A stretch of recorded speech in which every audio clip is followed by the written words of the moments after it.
Up next, we have the Florida International University team. They will be presenting on UV water treatment alternative, and they'll be working on specifically on the town of Herradura.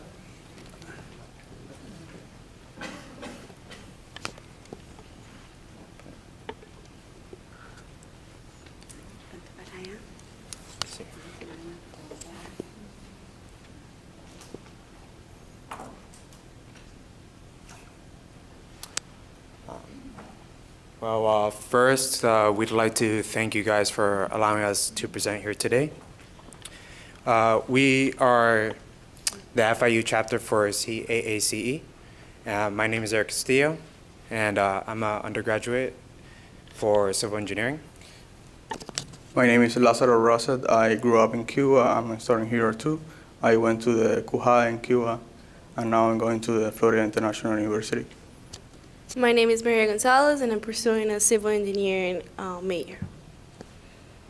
My name is Gloria Suarez. I'm an FIU former student, and I grew up in Cuba as well. So today we're presenting the development of a UV disinfection system in Herradura, Piñal del Rio for Cuba's infrastructure for a water treatment plant. Okay, our vision here is to provide innovative solutions towards the development of Cuba's infrastructure and to improve the quality of lives for future generations. Here's a map so that you can see Herradura to the west of Cuba. And here's a closer image to see how developed the town is at the moment. So right now, the area covers about 9,000 square yards. And when we were deciding what kind of water treatment system we're gonna do, we wanted a design life of 20 years. And we noticed the current population right now was about 10,000 people. When we were researching the population growth rate, we noticed that it was actually declining through the past years. And we really didn't know what to make of it at the time, but we decided to go with a linear growth formula. And after 20 years, it remained the same more or less. We assumed 100 gallons per capita per day per person. This is based on a US standard. This is a little too high for the actual water usage that Cubans use. Through some sources, we noticed that it was actually 80 to 120 liters per day per person, which is approximately 40 gallons per person a day. And so our water treatment system, we have it at 1 million gallons per day, which is 694 gallons per minute. Okay. So the project consists of the design of an ultraviolet water treatment system in Herradura for a population of 10,000 inhabitants. And the 1 million gallons per day is a little high, but it can account for any estimations that we can account for with the current population growth rate. We're assuming that this is for a free market economy. So the current issues that Cuba is facing at the moment, the drinking water that they have is contaminated with cryptosporidium and giardia, which is not a bacteria, it's actually a protozoa. And while we were thinking that chlorine disinfection can treat this, chlorine cannot treat protozoa, it can only treat bacteria. So that's why we decided to go with a UV disinfection system. Another problem is that they're undergoing water scarcity at the moment. And we are trying to find an environmental friendly alternative, clean the water without residuals that may affect the environment. And with chlorine, when you inject chlorine into the water, chloramine is a residual that is produced that it's a carcinogen, and it affects the health of the individual. And now I will pass it on to Nazar. Thank you. Go ahead. So we are using the UV lamp energy to treat the water in order to deactivate the DNA on the microorganism, especially in Giardia and Cryptosporidium. The UV energy comes from the wavelength that is in between the X-rays and the visible light, and the germeric range, that is the range that actually kills and destroys the DNA of the microorganism, is in between 200 nanometers and 300 nanometers. Especially in this case, the apparatus we are using has a wavelength of 254 nanometers. Go ahead. Okay, this is the way it works. The UV lamp, the energy that it emits, destroys the DNA, what is like a database for all the information that all living organisms have. If you destroy the database, the DNA, the organism will not be able to reproduce and will be inactive. One of the biggest benefits of this is that this doesn't require a lot of time in order to treat the water. Actually, in our case, we only need less than 10 seconds to treat the water. It has a low capital cost compared with other alternatives that have been proved to be ineffective, killing Giardias. Operates at the same pressure that the system does, so you don't have even to increase the pressure in order to make the UV lamps work, and does not involve any chemical. That's very important because it's been found that the chemicals have a very negative effect on people's health, and we want to move to a new alternative. And the UV lamp is the only alternative that has been proven to kill the Giardia, because the Giardia enkissed, and when it enkissed, it receives all the chemical action, but it's not able to resist the energy coming from the wavelength. So that's why we decided to use the UV lamp. Good. We wanted to see the effect of both alternatives on the environment. And when we decided to go ahead and do a life cycle analysis, we determined that the most critical phases of our product were the pre-manufacture and the manufacture of the UV lamp itself, because you require a lot of energy. But once you have the product, you can use it without affecting the water or creating pollution or solid residuals on the water. That's pretty good compared with the chlorine alternative, where you have solid waste and you have effect on the water, and at the end you're not killing the Giardia. Okay?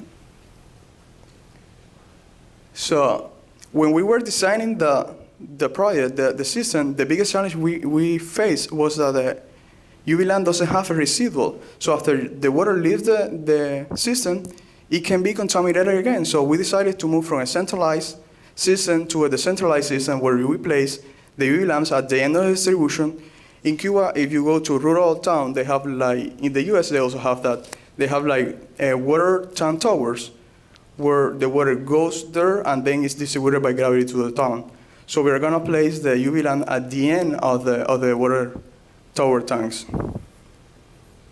Okay. Now it's gonna be Gloria. The components of the ultraviolet system, disinfection system that we're going to use are the UV lamps, the transparent cord sleeve that are needed to protect the UV lamps from the water that is going to be disinfected, the structure that is going to hold the system in place. We're also going to have the power supply needed for cleaning the cleaning system and the UV lamps, the online ultraviolet sensors, and the cleaning system that is required to maintain the transparencies of the cord sleeve.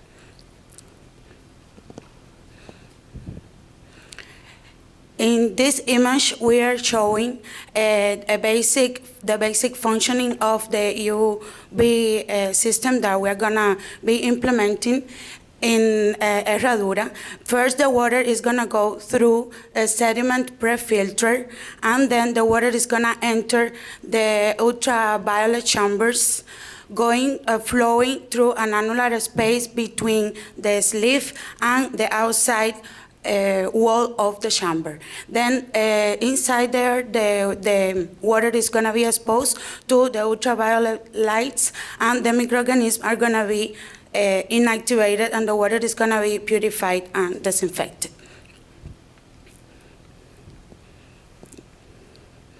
There are two parameters that we are going to consider in the design and control of this project. One of them is gonna be the ultraviolet dose, and the other one is gonna be the quality of the water. The ultraviolet dose depends on the intensity, the ultraviolet intensity and the time of exposure. The ultraviolet dose is gonna be determined exposing a well-mixed water example to in a small batch reactor to a collimate beam, to a collimate ultraviolet beam, and we are going to, after that, for a certain period of time, right? And after that, we're gonna observe the behavior of the microorganism. And the other parameter that we're gonna have to consider, that we need to consider, is the water quality. And the water quality is gonna be controlled through the transmittance, which reflects the amount of ultraviolet radiation through the substance in a certain at a certain wavelength. The absorbance is going to be measured after the water goes through the pre-filter, and then we're going to calculate and control the transmittance of the water using the formula. And now my colleague Maria is going to continue the presentation with cost estimation. The cost-benefit analysis, according to Aurora 2001, the operating and maintenance cost for a 1 million gallons per day facility, it's around $22,000.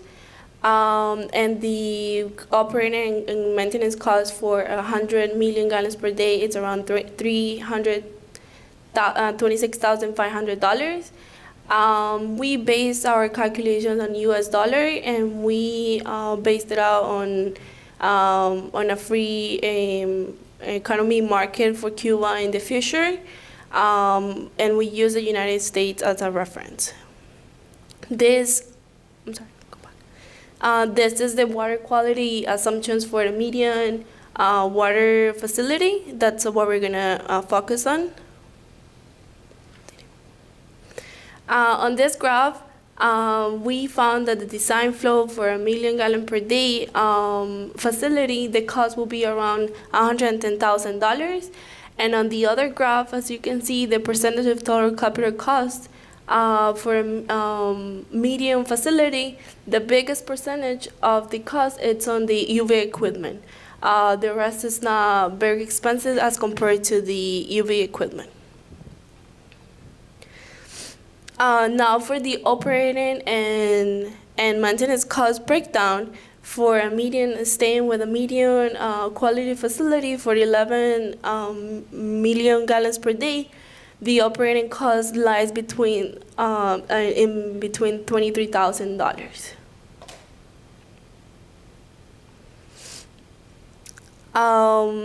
Now we have another reference for the cost for median quality water. And now for this, the capital cost will be between 1.1 and 1.4 million, and the operating and maintenance cost will be between $19,000 and $39,000. For future considerations, the first consideration that we have is determine the specific areas where the reactor is going to be placed in Herradura, Cuba. And the second one is design the exact capacity of the sediment per filter and UV chambers for the accessibility of the water to the population of Herradura. Thank you very much, and now we're open to questions.